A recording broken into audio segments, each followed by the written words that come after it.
Урматтуу мекендештер, дагы эле баягы жөтөл боюнча эмне үчүн биз грипп болуп атабыз, эмне үчүн грипптен кийин көпкө чейин жөтөл кармалып атат деген суроо көп болуп атат. Мына ушунун тегерегинде сөз кылып талдайлык. Канткенде биз жөтөлбөй калат экенбиз. Эмне үчүн адам бир инфекция келгенде эле бат эле жөтөлүп баштайт? Себеби караңыздар, биз дем алганда мына аба менен бир вирус кирди.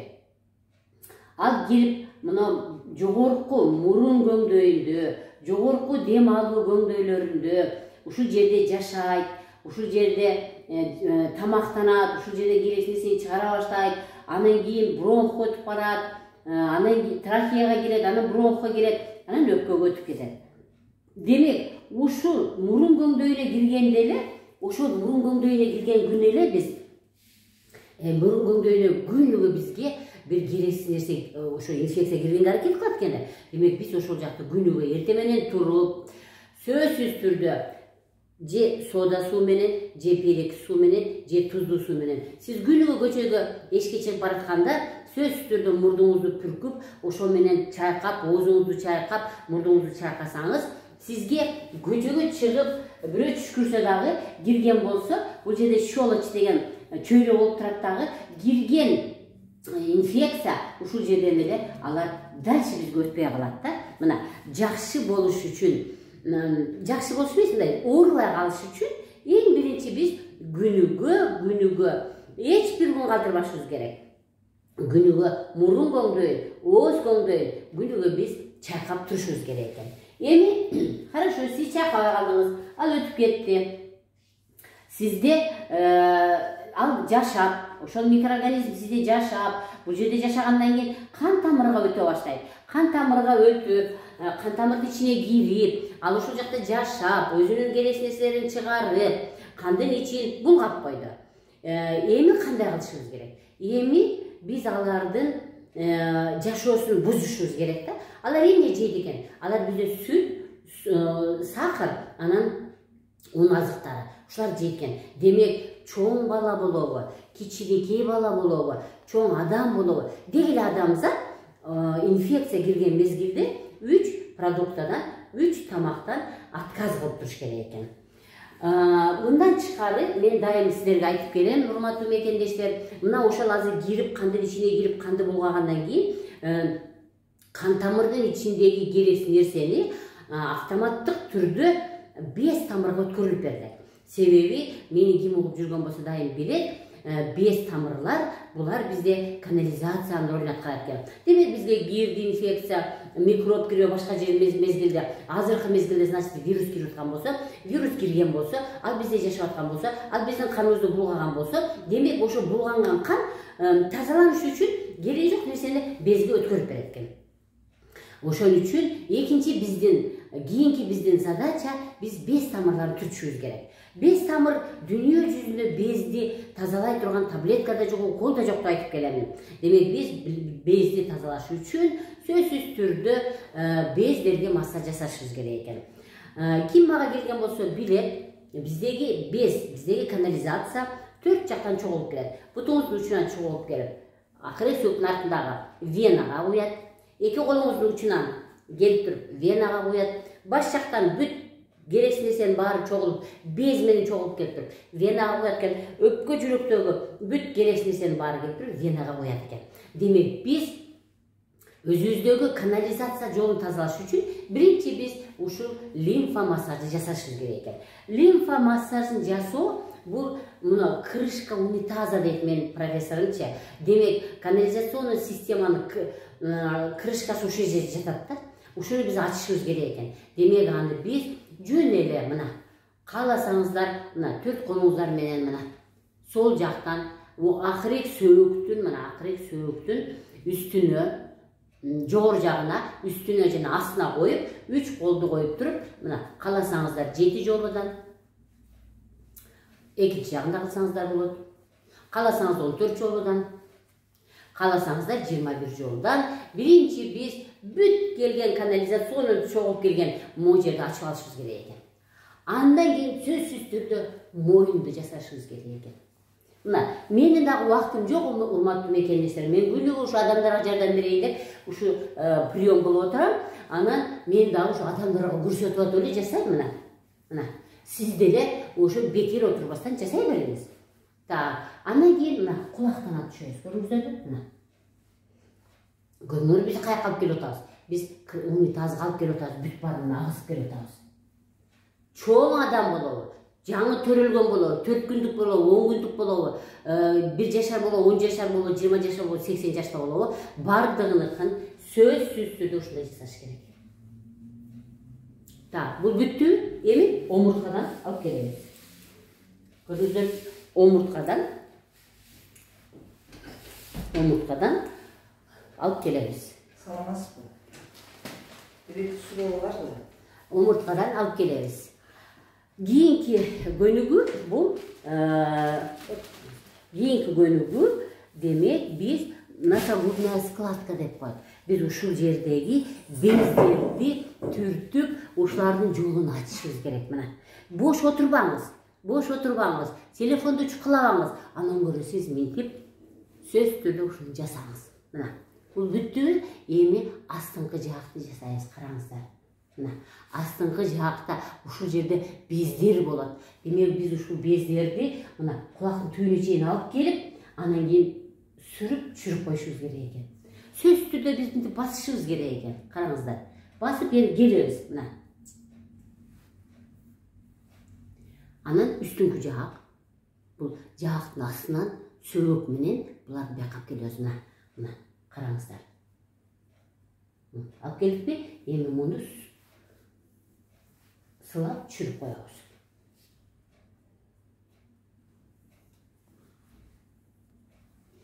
Анан бешини. Анан общий бүт барын алып түшүп коесуздар. Мына ушуну жасайсыздар, сиз могу жерге келген инфекция менен күрөшөсүздөр. Могу жерге келген инфекцияны кууганга жардам кылабыз. Эми караңыздар. Мына өпкө, караңыздар, өпкөдө кызылган тамыр, өпкө иштеп туруш үчүн тамак алып келип берет. Мына. Кайра кереги жокту вена алып кетет. Бул кан тамыр. Анан без тамыр алып кетет. Мына сарын көрдүңүздөрбү? Без тамыр дагы алып кетет. Ушул өпкөдө жөтөлүп атасы, жөтөлүү деген эмне экен? Мына жакыныраак алып келейин. Жөтөлүү деген могу ар бир өпкөнүн клеткасын көрдүңүздөрбү? Мындай ар бир өпкөнүн өпкө болобу, бронх болобу, былжыр-чел болобу, бронх болобу, өпкө болобу, трахея болобу, ар бир өпкө жолдорунда мындай клеткалар болот. Ушул клеткалар тамактанат, бизге өпкө кычкылтекти бизге соруп алып барып берип турат. Ушул клеткалар кызарып шишип кетет.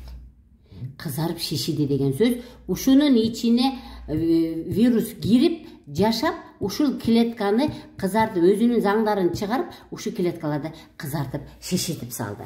Демек, ушул клеткаларды биз иштешин оңойлотуш үчүн, ушул клеткалардын иштешин биз оңойлотуш үчүн биз буларды сөзсүз түрдө диафрагмалдуу дем алуу жасашыбыз керек экен. Диафрагмальный дыхание деген сөз могу турган өпкөнүн астында, бул өпкө бөлүгү адамдын астында ички көңдөй бар да, өпкөнүн ортосундагы диафрагманы канчалык биз аркага, алдыга ап келген сайын өпкө көтөрүлүп түшүп, биздин өпкөнүн ичиндеги кан айланууну, без менен мусордун кетүүсүн, көк кан тамыр менен мусордун кетүүсүнө жардам берет экен. Демек, биз лимфа массаждан кийин сөзсүз түрдө диафрагмалдык дем алуу жасашыбыз керек экен.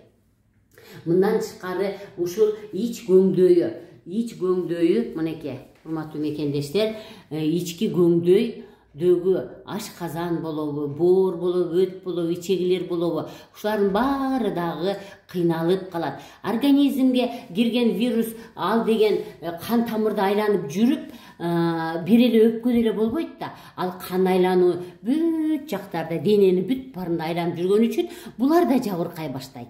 Демек биз ушул органдарды да түртүшүбүз керек экен.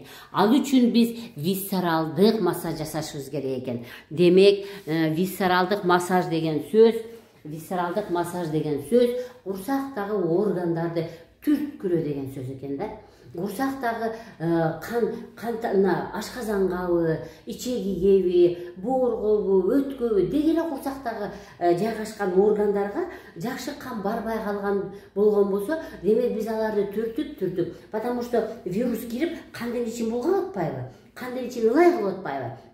Ошол ылай кан бир эле өпкөгө барган жок да, ал бүт денеде айланып атат. Демек биз ушул ички органдагы кан айлануун дагы без айланууда жакшы кылыш үчүн биз аларды сөзсүз түрдө висцералдык массаж жасашыбыз керек экен. Түртүшүбүз керек экен.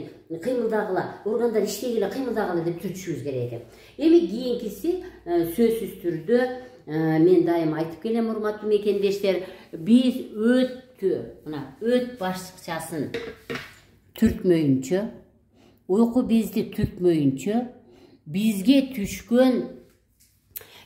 түшкөн вирустарды эч качан өлтүрө албайбыз.